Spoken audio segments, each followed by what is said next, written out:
4 sketches जी समोर आली होती आणि त्याच्यामध्ये वासुदेव कामत होते, विश्वकर्माजी होते, आणखीन एक मान्यवर चित्रकार होते, मीही होतो. आम्हाला दिल्लीला बोलवलं गेलं आणि आम्हाला प्रेझेंटेशन द्यायला सांगितलं गेलं. त्यानुसार आम्ही प्रेझेंटेशन तिकडे दिलं आणि मला दुसऱ्या दिवशी थांबायला सांगितलं गेलं.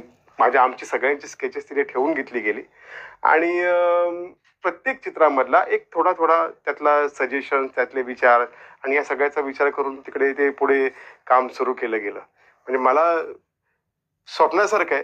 कारण मी लहानपणी एक गोष्ट मी आवर्जून सांगेन, इथे एकतर मला प्रोत्साहन इथे पाठवण्यासाठी मला दिलं गेलं ते नितीन चंद्रकांत देसाई.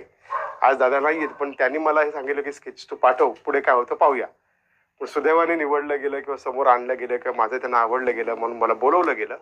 पण एक फार मला आठवण सांगावीशी वाटते की लहानपणी कारसेवक म्हणून बाबरी मशिदीची वीट उपटायला जाणारा माणूस मी.